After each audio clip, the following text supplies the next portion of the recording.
एक वक्त का किस्सा है। हरिपुर गांव में बिट्टू नाम का लड़का अपनी बीवी छम्मो के साथ रहता था। बिट्टू उस गांव में सब्जी बेचा करता था। उसका काम बहुत अच्छा चलता था, जबकि उसी गांव में मीठे नाम का लड़का अपनी बीवी नसीबों के बच्ची के साथ रहता था। मीठा कोई काम नहीं करता था, हर टाइम सोता रहता था। एक दिन बिट्टू अपनी दुकान पर होता है तो एक ग्राहक आता है। बिट्टू ठाकुर साहब ने खास ये कहकर भेजा है कि सब्जी हमेशा बिट्टू से लेना, उसकी सब्जी एकदम ताज़ा ताज़ा होती है। ठाकुर साहब का बहुत बहुत शुक्रिया जो उन्होंने मुझे इस काबिल समझा। असल में मैं रोज मंडी जाकर ताज़ा ताज़ा सब्जियां खरीद कर आता हूँ, तभी मेरी सब्जियां ताज़ा और कच्चा इससे भरपूर होती हैं। अच्छा बिट्टू ठाकुर साहब ने कहा है मेरे महीने की सब्जी पहुंचा दो जिसमें प्याज, टमाटर, आलू सब शामिल हो। ठीक है भाई, आप बेफिक्र होकर जाओ।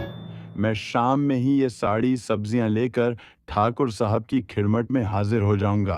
ठीक है बेटे, मैं अब चलता हूँ, मैंने आगे और सामान भी लेना है। ये कहकर वो वहां से चला जाता है। जब कि दूसरी तरफ मीठा सो रहा होता है तो नसीबों वहां पर आती है। मीठे उठ जाओ, क्या तू हर वक्त सोता रहता है? उठ गया हूँ मोटी नाक वाली औरत। एक तो तूने मेरा सोना हैराम कर दिया है, एक से सोने भी नहीं देती। बता क्या काम है, क्यों उठाया है मुझे? मीठे सूरज छा गया, जल्दी से बाजार से गोश्त लेकर आ। घोष का तो तू ऐसे बोल रही है जैसे तेरी अम्मा ने बकरा जहेज में दिया था। मेरे पास इतने पैसे नहीं है जो घोष लेकर आऊं। मेरी तो किस्मत ही खराब है जो मेरी अम्मी ने तुम जैसे लड़के से शादी करवा दी। चलो अब जाओ, सब्जी लेकर आओ। फिर मीठा घर से निकलता है और सब्जी लेने बिट्टू की दुकान पर आ जाता है। बिट्टू, चुनाव कैसा चल रहा है तुम्हारा सब्जी का काम? मीठे भाई, अल्लाह का शुक्र है, बहुत अच्छा चल रहा है। पुणे काम से बहुत खुश हूँ। खैर आप बताइए मीठे भाई, आपको कौन सी सब्जी चाहिए? 1.5 किलो प्याज और आधा किलो बैंगन दे दो। मीठे भाई, बड़ी माजड़त के 7 घंटे आपको मिल जाएंगे, बड़े प्याज खत्म हो गई है। ओ ये मोटे पेट वाले गेंदे, सामने प्याज पड़ी है, तू अंधा है किया? मीठे भाई जरा तमीज से बात करें, ये प्याज बिक चुकी है। ठाकुर साहब ने पहले ही प्याज का बोल दिया था, ये प्याज उनको देनी है। हाँ, बैंगन चाहिए तो वो बताए, वो मैं दे देता हूँ। मुझे अपने बैंगन अपने पास रख, मुझे तुझसे कुछ नहीं लेना है।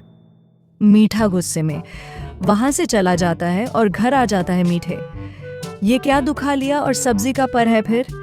मीठा नसीबों कैंची को सारी बात बताता है कि बिट्टू ने प्याज क्यों नहीं दिए। मोटा बिट्टू तो बहुत बदतमीज है। मीठे से कोई ऐसा सबक सीखा कि ये याद रख देते, इसलिए हमें प्याज लग नहीं किया से घुटनों पर पता चले कि हमसे पंगा लेना अच्छा नहीं है।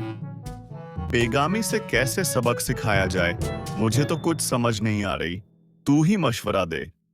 सामने सब्जी की रेडी चीज रेट पर भी सब्जी बेचे, दूसरे के दाम में सब्जी बेचकर उसके ग्रह का खराब कर दे। वह बेगम, ये तो तूने बहुत अच्छा मशवरा दिया है। मैं कल ही ये काम शुरू करके उसके ग्रह खराब करता हूँ। फिर शाम हो जाती है और बिट्टू सब्जी लेकर ठाकुर साहब के पास आ जाता है। ठाकुर साहब, मुझसे सब्जी खरीदने के लिए आपका बहुत बहुत शुक्रिया। बेटर इसमें शुक्रिया, ऐसा करने वाली कौन सी बात है? तुम्हारी सब्जियां ताजा होने के साथ साथ मुनासिब धर्मों में भी होती हैं, इसीलिए मैंने मुंशी को तुम्हारे पास ही जाने का बोला। ठाकुर साहब, मैं सब सब्जियों वालों से अपनी सब्जी का दाम कम रखता हूँ, ताकि ये सब मुझसे ही सब्जियां खड़ी करने आए। इस तरह शाम तक मेरी सब्जियां बिक जाती हैं और फिर मैं मंडी से फ्रेश सब्जियां लेकर आता हूँ। वाह लड़के, तुम्हारी ये बात सुनकर मैं बहुत खुश हुआ। तुम तो बहुत समझदार हो। अच्छा ये बताओ, मेरा मुंशी जो सब्जियां बोलकर आया था वो ले आए? ओ जी ठाकुर साहब, मैं वो सब सब्जियां ले आया हूँ। लड़के, कितने पैसे हुए तुम्हारे सब्जियों के? बिट्टू ठाकुर को पैसे बताता है, ठाकुर पैसे देता है और बिट्टू वहां से चला जाता है। घर आ जाता है बिट्टू। जी खैर, तो थी आज आपने ज्यादा टाइम लगा दिया घर आने में। बेगम, ठाकुर साहब ने सब्जियां मंगाई थी, चला गया था, इसलिए आज 1:30 हो गई। बिट्टू, फिर तो आप काफी थक गए होंगे, आप थोड़ा रम कर लें, फिर साथ में खाना खाएंगे। फिर अगला दिन होता है तो मीठा मैं भी अपनी सब्जी की रेडी बिट्टू की दुकान के सामने लगा लेता है। 2 ग्राहक बिट्टू के पास आते हैं। बिट्टू, आलू का आज का रेट क्या है? कितने रुपए किलो दे रहे? हो भाई, सिडफोर्ड सिर्फ 40 किलो है। मीठा बट्टू का ये रेट सुनकर बोल पड़ता है। आओ ले जाओ मोटे मोटे आलू, वो भी रुपये 20 किलो में ले जाओ। मेरी सब्जी सबसे अच्छी और सबसे सस्ती, आ जाओ, आकर ले जाओ। मीठे का ये रेट सुनकर